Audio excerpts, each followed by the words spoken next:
दिल्ली की हवाओं में उस दौर में तलवारों की चमक, साजिशों की गूंज और सत्ता का नशा तैरता था। यह वही समय था जब गुलाम वंश की नींव मजबूत हो रही थी और दिल्ली सल्तनत को एक ऐसे नेतृत्व की तलाश थी जो न सिर्फ बहादुर हो बल्कि दूरदर्शी भी हो। इसी उथल पुथल भरे दौर में पैदा हुई राजिया, जो आगे चलकर भारत की पहली महिला सुल्तान बनी। एक ऐसी मिसाल जो इतिहास में फिर कभी नहीं देखी गई। राजिया का जन्म सुल्तान इल्तुतमिश के घर हुआ। बचपन से ही वह अपने भाइयों से अलग थी। तेज दिमाग, साहसी और असाधारण नेतृत्व क्षमता के लिए हुए। जहां शहजादे शाही आराम में रहते, वहीं राजिया अपने पिता के साथ दरबार में बैठकर शासन की प्रक्रिया सीखती थी। वह घुड़सवारी, अस्त्र शस्त्र, सैन्य रणनीति और प्रशासन में निपुण होती गई। यही वजह थी कि इल्तुतमिश ने अपने बेटे में योग्यता न पाकर राजिया को उत्तराधिकारी बनाने का फैसला किया। उस समय यह फैसला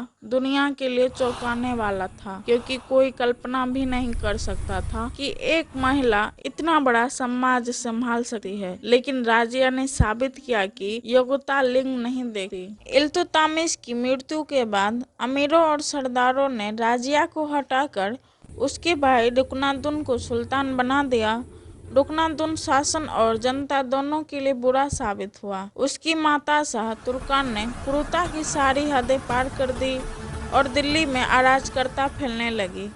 जनता की पीड़ा देखकर राजिया आगे आई और अपने कार्यकाल में लोगों को संगठित किया। जनता ने राजिया का समर्थन किया और विद्रोह के बाद रुकनुद्दीन को प्रतियुक्त कर दिया गया। अतः 1236 ईस्वी में राजिया दिल्ली की सुल्तान बनी। यह भारत के इतिहास का वह क्षण था जिसे आज भी गौरव से याद किया जाता है, जब एक महिला ने खुद लड़कर सिंहासन हासिल किया। राजिया के शासन ने साबित किया कि वह सिर्फ नाम की सुल्तान नहीं थी, बल्कि एक मजबूत प्रशासक थी। उन्होंने भ्रष्ट अमीरों की शक्ति कम की, सेना को मजबूत किया, व्यापार को बढ़ावा दिया, हिंदू और मुस्लिम दोनों को सम्मान पूर्वक पद दिए, गरीबों व किसानों के लिए नीतियां बनाई। वे दरबार में पर्दा नहीं करती थी, शाही पोशाक पहनकर खुले तौर पर जनता के बीच जाती।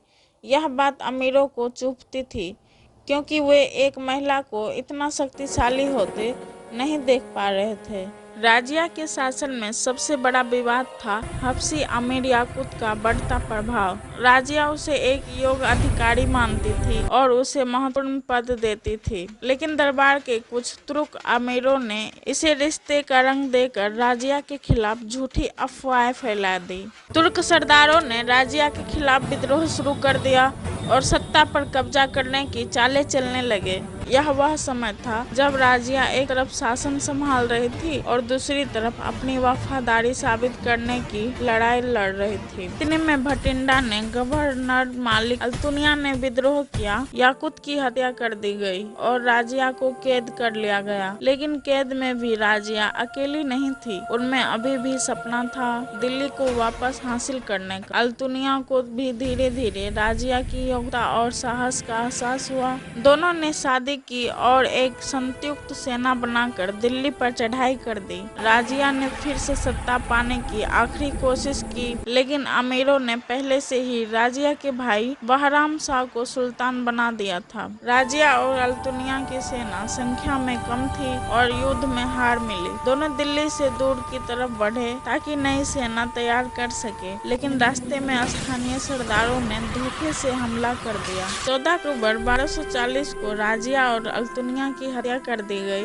वे खून में लथपथ गिर पड़ी, लेकिन उनके चेहरे पर किसी हार का दुख नहीं था। उनकी आखिरी सांस भी एक सुल्तान की तरह गर्व से भरी थी। दिल्ली में आज भी उनकी कब्र है, साधारण, बिना किसी शाही निशान के, पर उनकी कहानी साधारण नहीं बल्कि असाधारण है। राजिया सुल्तान सिर्फ एक शासक नहीं थी, वह भारतीय इतिहास की पहली महिला, समागी साहस की मिसाल और पुरुषवादी सत्ता के खिलाफ खड़ी एक अद्भुत योद्धा थी। उन्होंने साबित किया नेतृत्व क्षमता किसी लिंग की मोहताज नहीं, सच्ची शक्ति बुद्धिमानी और न्याय से मिलती है। साजिशों से घिरा रास्ता भी साहस से पार किया जा सकता है। उनका जीवन भले ही छोटा था, लेकिन प्रभाव सदियों तक रहा।